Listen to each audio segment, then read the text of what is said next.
Hello world, it's Craig. This little miracle of multimedia is brought to you today by this imm6-26 PROM board that I mentioned a few months ago as part of my Intellect 8 reproduction project. Let me turn off the power here and take out this board so we can see it properly. I have populated this PROM board and as a reminder it holds 16 1702A EPROMs for a total of 4 kilobytes of ROM. This board is my reproduction backplane. And right now I still have it connected up to my power supply here so I can watch the current draw while I was playing with this, but it does have inputs that you can just connect it up to an AT power supply. And that gives us the various voltages. The -9 here is coming from the 7909, which is dropping from the -12. And this over here is an Intellect. It's a imm8-83. It's an 8080 processor card, and it's running the show. Since I have not populated a RAM card yet, I have the RAM card designed and I have the cards, but I haven't actually populated one yet. So since I don't have a RAM card, the software that I'm running right now is a RAM-less little test software to just check out this board to make sure that I could access all of the memory addresses properly and all the EPROMs would respond correctly. I needed to populate all of the EPROM sockets so that I could test their access, but just as importantly, I needed to test these individual EPROM socket enable-disable switches that are down here at the bottom. Since the design and operation of this board is so simple, it's worth going over now rather than have a separate video. At least let's hit the basics of this board. Now this board runs a little bit differently in an Intellect 4 than it does in the Intellect 8, so let's just focus on the 8-bit operation. If we look at the schematic, as far as memory decoding, the bottom 8 addresses are internally decoded in the EPROM, and all EPROMs just have those address lines connected in parallel. They're buffered by these 3404 transparent latches. In the Intellect 4, these latches are used to latch the low and the high nibbles, but in the Intellect 8, they're just hardwired as transparent inverters. So the bottom 8 bits come off of the bus, double inverted, and distributed to all 16 EPROMs. That highlights the respectable driving capabilities of the 3404. And the 3404 is it's a very early Schottky clamp based device, so they would have been akin to the 74S family. So that was addresses 0 through 7 distributed to the EPROMs directly. That takes us up to address 8. And this board has 16 EPROMs, and that takes another 4 address lines to decode which EPROM socket is being selected. Now address 11 determines which bank is being selected. If address 11 is low, it's the top bank. If address 11 is high, it's the bottom bank. Then addresses 10, 9, and 8 determine which of the sockets in that particular bank are enabled. And that's done with a pair of 1 of 8 decoders, the 74138s, which use address 11 or not address 11 as the bank enable, and a 8, 9, and 10 to then select the output and select one of those 8 EPROMs. That means addresses A11 on down are needed to decode which byte is selected on this board, and that leaves the 4 top address bits to determine which board in the whole system is being selected. Now the board self-selects based on these top 4 memory addresses.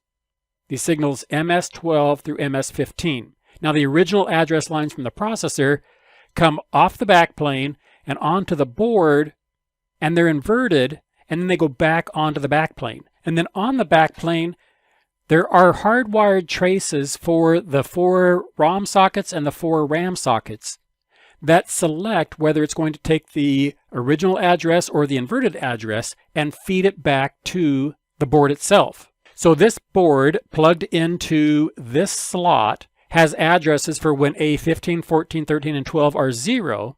In that slot, if that nibble is 1, that nibble is 2, and that nibble is 3. Okay, so these are the 4 PROM sockets. And what address this board responds to depends on which socket it's plugged into. And something that'll come up later is this system also has 4 sockets for the RAM boards, and those are completely overlapping. So socket 0 for the RAM board has memory address that's completely overlapping with socket 0 for the PROM board. And that's why the Intellect 8 can only access 16K of memory rather than 64K because of these overlapping memory. Each of these are 4K, So there's 4, 8, 12, 16K of PROM and 16K of RAM, but these are completely overlapping. So that means that this total system can only have 16K of memory. And that isn't a limitation of the memory boards, it's a limitation of the backplane. If we look at the backplane schematic, we can see that the 4 RAM slots have the same crossover configuration little traces as the 4 PROM slots. And remember that because it'll come up a little bit later. Now on my backplane, I have tinkered a little bit with that addressing for the RAM, and you can see there's little jumpers down here. So you can, on this board, jumpers different address locations if you don't want that 100% overlap. So you can put this RAM up higher than the PROM boards. So back to the schematic. When these 4 normal or inverted address lines are true, so they're all true, the output of this NAND goes low to create a module decode signal. And basically, that's like a board select signal. When that's asserted, it means that this board is selected. The board select, or the module decode signal, is then gated with a signal coming from the CPU board called the PROM module enable. But that's always enabled, so you don't have to put too much thought into that one. Just for future knowledge, that signal is for some yet to come memory that would not require the 2 processor wait states. So if you have a board that doesn't need those wait states, you can pull that line low and the processor won't generate 2 access wait states for the PROM reads. The processor board generates 1 wait state for a RAM read and 2 wait states for a PROM read. But if you pull that signal low, then it won't create any wait states. And the other enabling signal is this PROM resident. And that signal is the result of these dip switches that are down here in the corner. Each socket on this board has a corresponding switch. And that switch is pulled high with these resistors and it's forced low with the closed switch. And there's 2 banks. One is the top row, this switch here on the left, and then the bottom row is this switch on the right. As I mentioned earlier, A11 depends on which bank is used.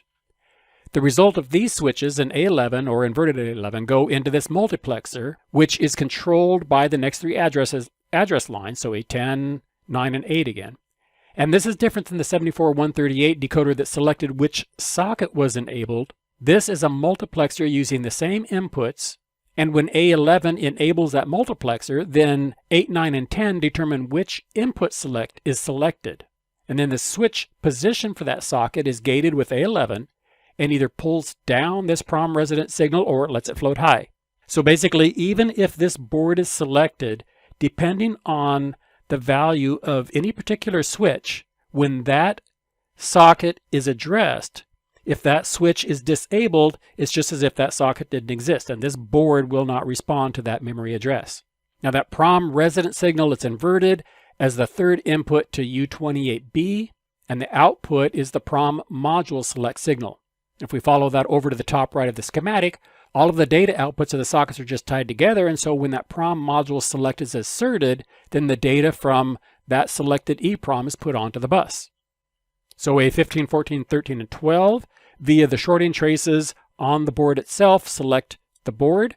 Decoding the high and low banks is duplicated with hardware for A11 is low in this bank, and A11 is high in the bottom bank. Then 10, 9, and 8 select which socket in that bank, and then 7 down to 0 select which byte in that socket. So that's the full decoding of this board. The reason you would want to explicitly disable a socket is to make a hole in memory that's unused on this PROM board, which gets us back to the overlapping memory topic. Since the PROM board and the RAM board sockets have overlapping memory space, you can only use one or the other for each address. So think of the RAM memory space as being behind the PROM board, and if you create a hole in the PROM board by disabling that socket, then that address space is available on the RAM board. In the Intellect system, the PROM memory has priority, meaning if you populate all 4 of your PROM slots, you need to create some holes if you want any RAM to show through at all. So you can have all these RAM boards populated, but unless you create a hole in the PROM board, the RAM is not going to be accessible. And that is the purpose of the socket disable concept. Now, it isn't enough to just disable the socket. They could have done that by just running the socket enable through a switch. They actually need to generate a signal that goes back onto the bus to tell the RAM boards that it can respond to that memory address. So let's go back up to U28, which created a signal indicating that the memory address is going to be serviced by a socket on this board, and that was the PROM module select signal. We can see that that signal is inverted by U25 and then again by U23, which is open collector, and that makes this off-board signal RAM module enable the same logic level as the PROM module select, meaning that if this board is servicing the address request, then the RAM module enable is not asserted, and therefore the RAM boards in the system are disabled. So basically, if no PROM board is going to service the address fetch, none of them will pull the RAM module enable down. Remember, it's open collector, so any of them can pull it down. If that floats high, it's asserted, and it means that the RAM module for that address is free to service the memory request. So back to this socket disable switch. If it's open, that input to the multiplexer is pulled high by these pull-up resistors. A11 enables whichever multiplexer is appropriate, and the high signal comes out the Q bar as logic low. That lets go of the output of this 2-input NAND, and this pull-up takes it high, disabling the PROM resident signal. Note that this is open collector, so anything on this board can pull it low, including this jumper that forces all PROMs to be resident and enabled. So if you're going to use all the PROMs on this board, you just put that jumper in and you don't have to worry about these switches as if that's that much more work. Well, that pretty much does it for operation in the Intellect 8. This exact card was used in the Intellect 4, but you'll notice that the card is geared towards the Intellect 8 since these input resistors for the addresses into the 3404 latches are not populated. And there's just shorting traces built onto the board bypassing these resistors. So there's a few other places like that if it were used for the Intellect 4, there's some traces that need to be cut and some other components installed like these resistors down here. On the original Intel schematic, there's these 3 notes indicating which component or jumper is used for the Intellect 8, which is used for the Intellect 4, and that factory fresh boards are configured for the Intellect 8. Now the same schematic and the same notes are for the Intellect 4 reference manual. So that leads me to believe that there was actually only one board. There was never a board that was exclusively for the Intellect 4. If anybody has photographs or has seen a board that was factory made without these shorting traces on the board, meaning it was explicitly made for the Intellect 4, it'd be really nice if you could share those photographs and documentation. Now remember, the Intellect 4 and the Intellect 8 were introduced at the same time, so Intel was certainly steering hardware with a preference towards 8 bits, and the Intellect 4 was really just to service the customers that were stuck in the 4-bit product line.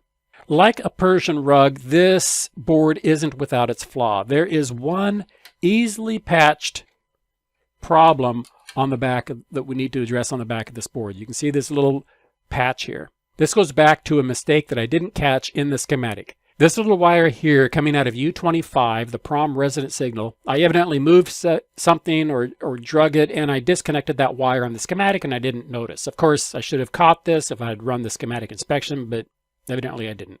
Close doesn't count, and as far as KiCad is concerned, my intentions don't matter either, and so this connection doesn't exist in the schematic, so it doesn't exist on the board either. If you want one of these boards, you're going to have to run this little wire to replace that missing trace on the board. If you don't have this, then it will ignore these deselect switches.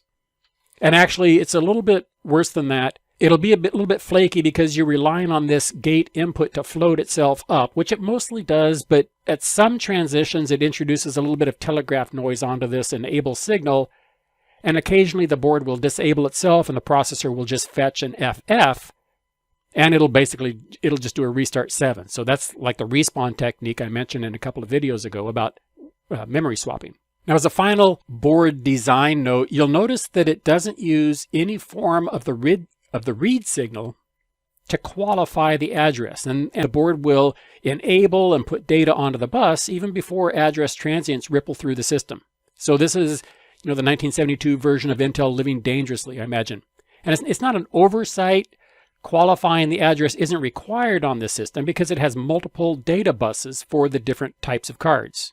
And I wouldn't consider it best practice either, since it could lead to bus contention even between the 4 PROM cards. But Intel was thinking, I think, primarily of memory access at the time, and they wanted to give this board and the 1702 EPROMs the maximum time possible to get their data onto the bus at the expense of abusing this little 74-125 that drives the data bus. All of those address transients come along the bus, and these 4 PROM cards may enable their data drivers, and at the same time, transients will be generated on the RAM enable signal that we saw earlier, and that'll get the RAM cards into the melee. Now, before we go, let's reinstall the board and get the contents of those EPROMs so we can see exactly how much you can hold in 4K of EPROM. Now, the first PROM just has the core program, which is about 65 bytes. The next EPROM has the subroutines, which is another 150 bytes, and they would have all fit easily into one EPROM, but I didn't know that when I started. The rest of the top bank, so these 6 EPROMs here, have Lincoln's Gettysburg address.